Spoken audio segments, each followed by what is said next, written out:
Assalamualaikum warahmatullahi wabarakatuh. Alhamdulillahirrabbilalamin. Wa afdhalus salati wa atamut taslim ala sayyidina Muhammadin wa ala alihi wa sahbihi ajma'in, amma ba'du. Baru-baru ini sangat viral sekali, bahkan sudah sampai ke layar TV bahwa katanya di pesantren itu masih ditanamkan sifat feodalisme, dan banyak sekali orang-orang yang menghujat atau bahkan mengkritik bahwa di pesantren itu kiainya hanya sekedar memperkaya diri. Banyak kiai yang turun dari mobil Alphard ataupun mobil Pajero dan lain sebagainya. Nah, yang perlu digarisbawahi yang pertama bahwa sifat feodalisme itu yang mereka anggap dengan contoh membungkuk ataupun jongkok dan lain sebagainya ketika menghadap kiai, itu sama sekali tidak ada hubungannya dengan sifat feodalisme. Karena yang dinamakan feodalisme itu adalah ketidakmerdekaan seseorang di dalam berpikir. Meskipun santri ketika menghadap gurunya itu sambil bungkuk atau sambil jongkok, itu ketika dalam forum yang bersifat ilmiah ataupun yang bersifat memang dalam ranah pikiran, santri sama sekali tidak ada dikekang. Ya, kita lihat bahwa banyak sekali di pesantren Indonesia yang banyak mengadakan forum bahsul masail, yang bahkan ketika bermunadharah, ketika berdebat dengan gurunya, ya santri tidak ada sikap sungkan-sungkan. Mereka langsung mengkritisi guru-guru mereka ketika dalam ranah ilmiah. Adapun ketika di luar itu, yang mereka menempatkan posisinya sebagai santri yang harus bersikap, yang harus bergimik, yang sangat sopan, seperti itu. Jadi tidak ada hubungannya sekali ketika ada santri membungkuk ataupun jongkok ketika menghadapi gurunya dianggap sebagai feodalisme. Sama sekali tidak nyambung. Karena feodalisme itu hubungannya dengan pikiran, bukan tingkah laku. Sama sekali tidak nyambung. Lalu banyak sekali katanya di pesantren kiainya itu turun naik mobil Pajero, naik mobil Alphard.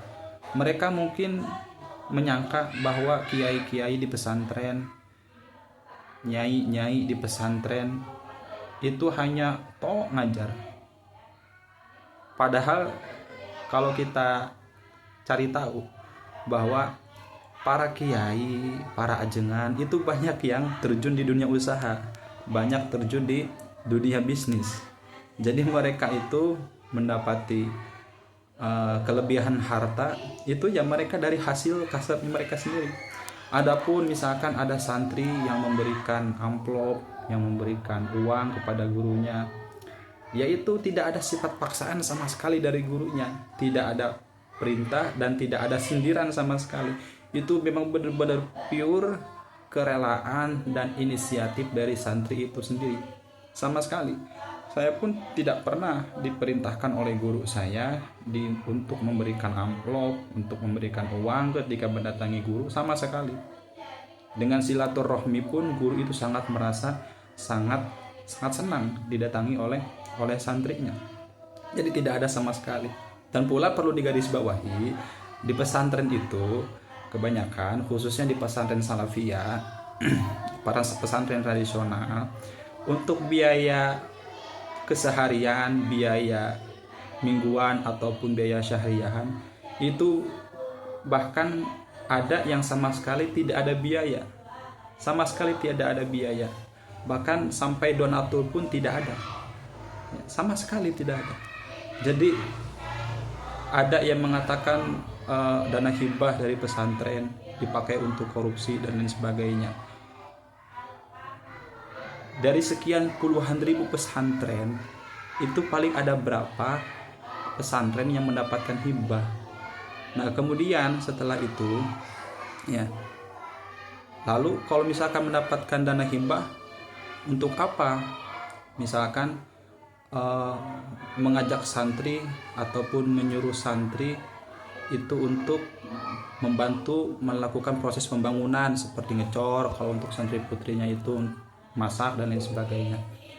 Lah, kita itu para santri ketika ada pembangunan dari pesantren di pesantren itu sangat merasa bahagia, karena kita jujur secara pribadi kita tidak bisa dan tidak mampu untuk memberikan apapun kepada guru kita. Guru kita rela pagi siang malam mengajarkan kita, sedangkan kita tidak mampu sama sekali.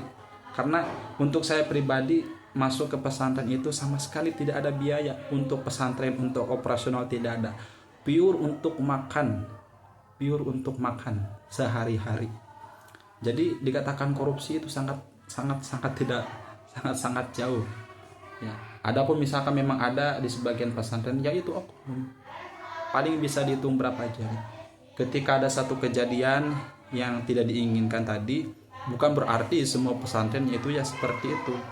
Jadi jangan ketika melihat satu kasus langsung ditarik kesimpulan secara general, secara menyeluruh. Itu logika yang sangat cacat. Nah, maka bagi orang yang tidak setuju dengan adat istiadat ataupun culture dari pesantren, ya silahkan.